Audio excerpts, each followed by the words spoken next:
Directions. Now you will hear some talks and discussions about academic topics. Each talk or discussion is followed by 4 or more questions. Choose the best answer to each question and mark the letter of the correct answer on your answer sheet. You will hear each talk or discussion only one time. Number 15. Questions 26 through 29. Listen to a teacher talking in a history class. The Industrial Revolution began in England in the middle of the 18th century and spread to the rest of Europe and the United States in the early 19th century. This era changed the way people worked and lived. New machines were invented, and a large part of the population moved from the countryside to urban areas. Before the Industrial Revolution, people worked at home, on farms, or in small workshops. Making cloth was done entirely by hand. Cotton was spun to thread or yarn on a spinning wheel. In the 1700s, people began buying more and more goods, so textile traders began to look for faster and cheaper ways of producing clothes. The first spinning machine came up in the early 18th century, and by 1780, spinning was done mostly in new factories where workers gathered. New machines that were introduced during the Industrial Revolution needed more and more power to work. Up to the 18th century, England got most of its energy from water wheels that were run by the flow of rivers. In the 1760s, the Scottish engineer James Watt invented the steam engine. It was able to run factory machines and was powered by coal, which was Great Britain's primary raw material. The Industrial Revolution could not have developed without coal and iron. Coal was needed to make steam engines run and to produce iron. At the beginning of the 18th century, iron makers found a way to extract pure iron out of iron ore. They used coke, which was purer than coal, and burned hotter to melt the ore. As a result, the iron production increased, and by the early 1800s, enough iron was produced to make the goods that people needed, like machine frames, water pipes, rails, etc. Now, answer the questions. 26. What's the main idea of the talk?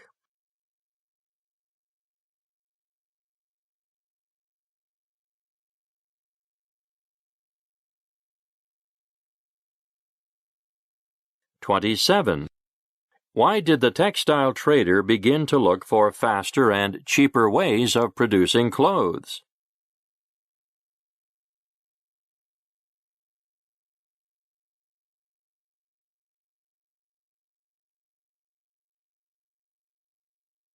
(28) What can be inferred according to the talk?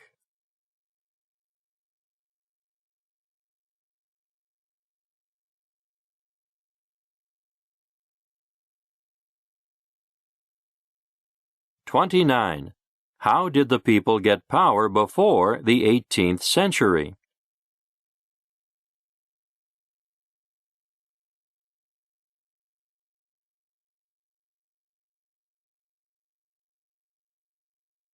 Number 16. Questions 30 through 33. Now you will hear part of a discussion in a philosophy class. So you believe in God? Absolutely, sir. Is God good? Sure. Is God all-powerful? Yes. My brother died of cancer, even though he prayed to God to heal him. Most of us would attempt to help others who are ill, but God didn't. How is this God good then? You can't answer, can you? Let's start again. Is God good? Yes. Is Satan good? No. Where does Satan come from? From God? That's right. Is there evil in this world? Yes. Evil is everywhere, isn't it? And God did make everything, correct? Yes. So who created evil? Is there sickness, hatred, ugliness? All these terrible things exist in the world, don't they? Yes, sir. So who created them? Science says you have 5 senses you use to identify and observe the world around you. Tell me, have you ever seen God? No, sir. Tell us if you have ever heard your God. No, sir. Have you ever felt your God, tasted your God, smelt your God? Have you ever had any sensory perception of God, for that matter? No, sir. I'm afraid I haven't. Yet you still believe in Him? Yes. According to empirical, testable, demonstratable protocol, science says your God doesn't exist. What do you say to that? Nothing. I only have my faith. Yes, faith. And that is the problem science has. Now, answer the questions. 30. What's the purpose of the discussion between the professor and the student?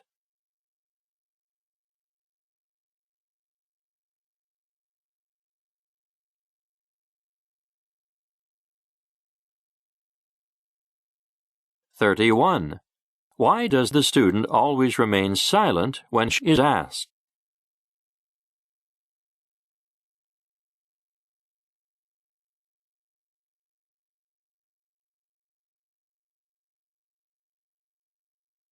32.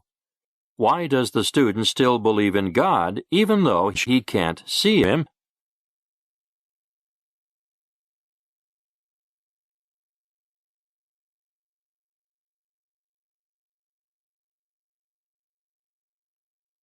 33.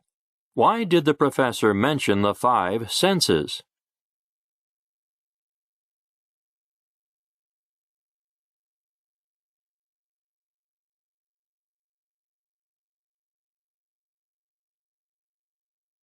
17. Questions 34 through 38. Now you will hear a biology teacher talking to a class.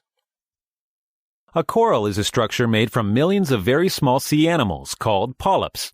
Corals are very colorful and grow in many different sizes and shapes.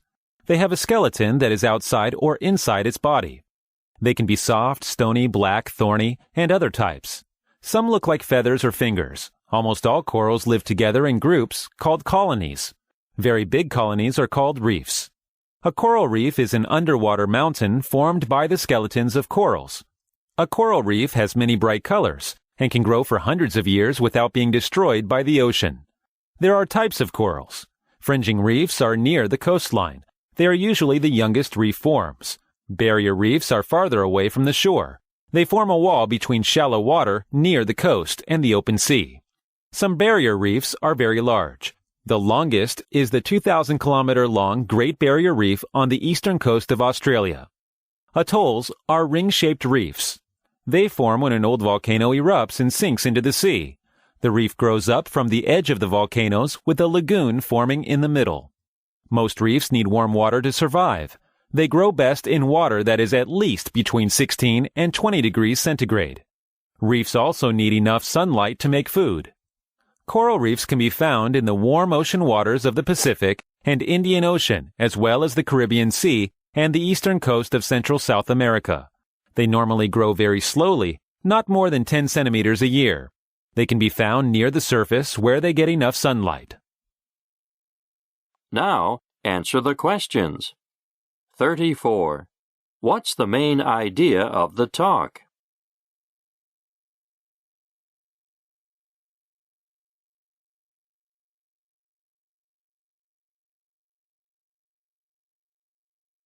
35. What is coral?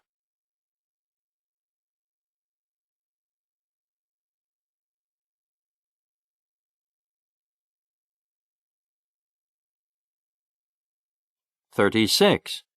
What is colony?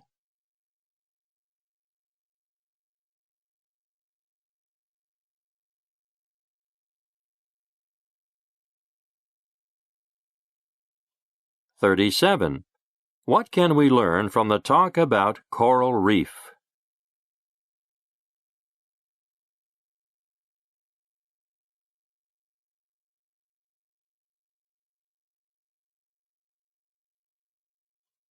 38. What is the common character of coral reefs?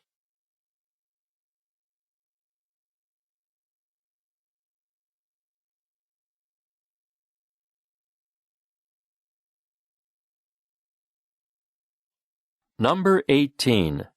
Questions 39 through 42. Listen to part of the discussion in a science class. Look at this article. They take poor little mice and they deliberately give them cancer just so they can test out some new drugs. I bet if you get that cancer, you won't be so angry about those tests on those mice. Maybe that drug will be just the one to cure you. How else are they going to know? Why don't they test it in some other way, like in a test tube or something? Or maybe on humans. They can say whether they agree to it or not. unlike those poor little mice. Well, I think they do all those things before the drug gets sold.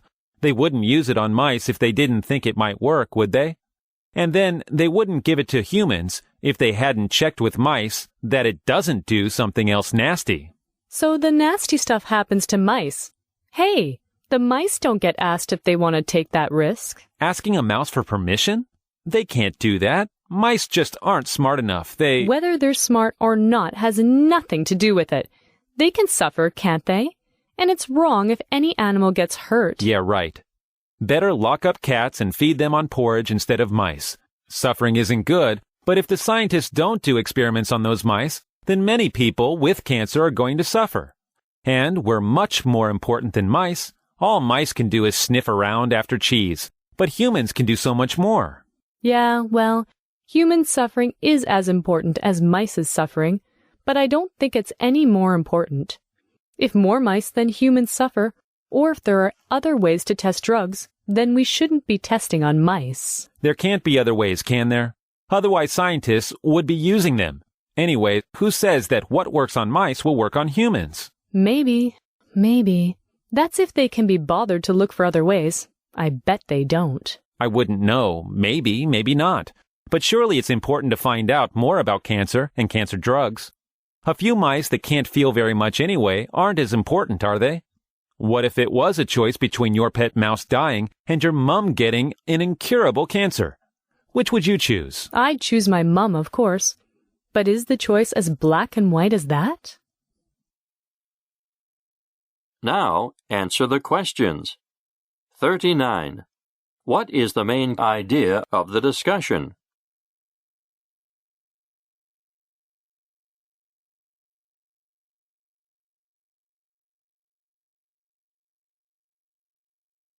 40.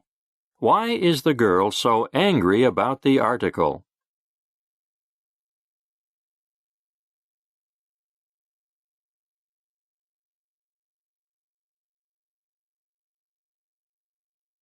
41. Why do humans take tests on mice?